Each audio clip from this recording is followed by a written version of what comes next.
Assalamualaikum warahmatullahi wabarakatuh. Saya Munadiatul Mu'min kali ini akan menjelaskan salah satu materi terkait Johannes van der Bosch dan juga kultur stelsel atau sistem tanam paksa. Materi pertama yaitu mengenai biografi Johannes van der Bosch.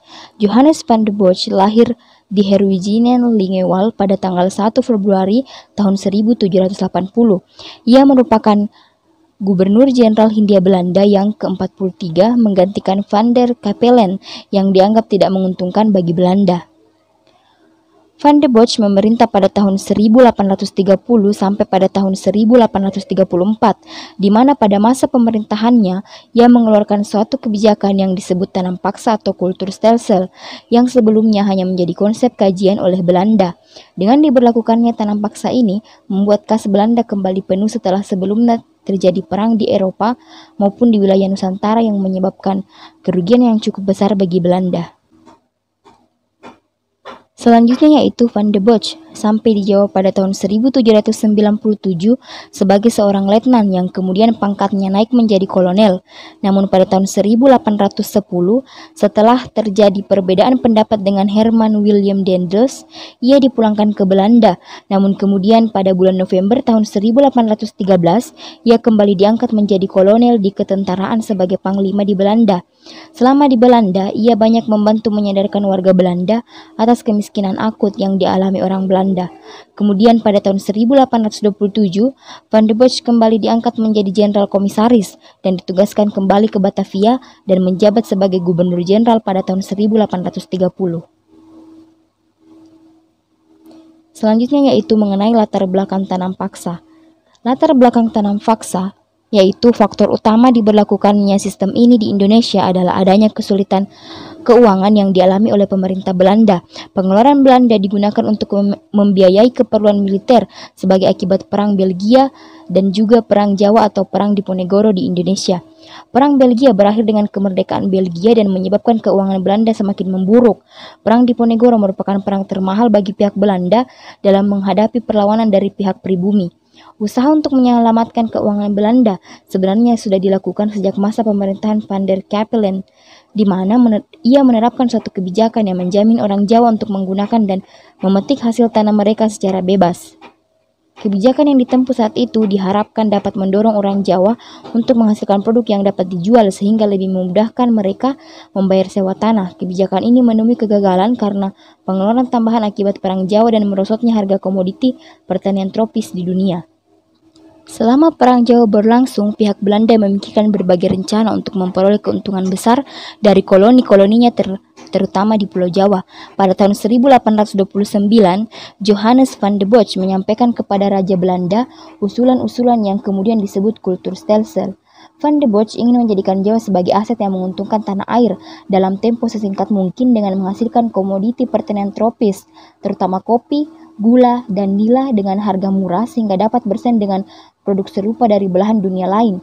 Van der Bosch menyarankan sebuah sistem yang dia klaim lebih sesuai dengan tradisi orang Jawa yang didasarkan atas penanaman dan penyerahan secara paksa hasil bumi kepada pemerintah.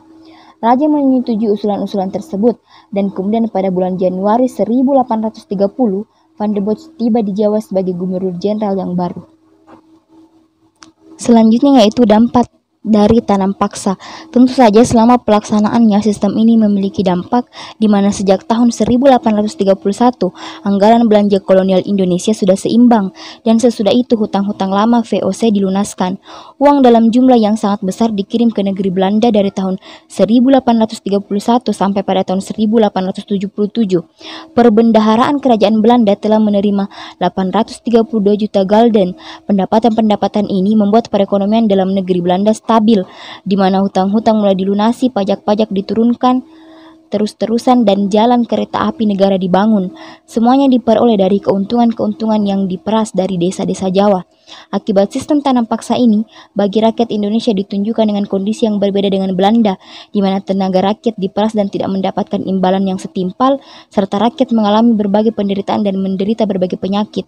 Akan tetapi Indonesia juga mendapatkan segi positifnya, di mana rakyat Indonesia mengenal teknologi pertanian baru yaitu multi-crops. Selain itu juga mulai mengenal tanaman dagang yang laku di pasaran ekspor Eropa.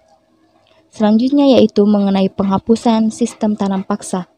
Kultur sel menghadapi berbagai masalah pada tahun 1840, di mana tanda-tanda penderitaan di kalangan orang Jawa dan Sunda mulai tampak, khususnya di daerah-daerah penanaman tebu.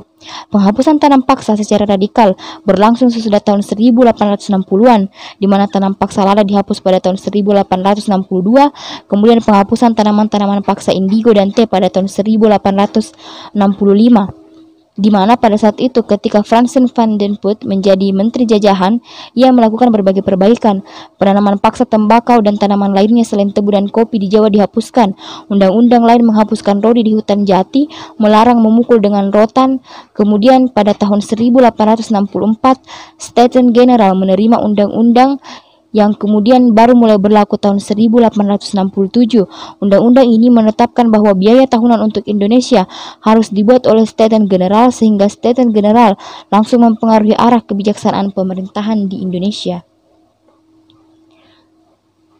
Selanjutnya yaitu salah satu peninggalan Van de Bosch adalah benteng yang ia didirikan, yang juga saat ini menjadi salah satu bukti peninggalan kolonialisme Belanda di Indonesia.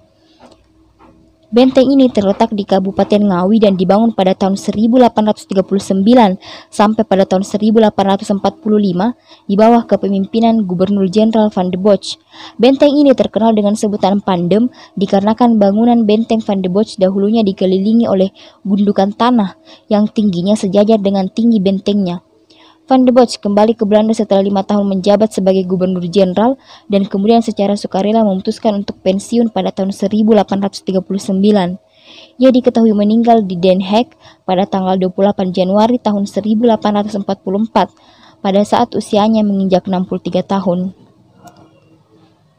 Itulah tadi materi yang bisa saya bawakan mengenai Van de Bosch dan juga kultur sel atau tanam paksa. Lebih dan kurangnya mohon dimaafkan. Wassalamualaikum warahmatullahi wabarakatuh.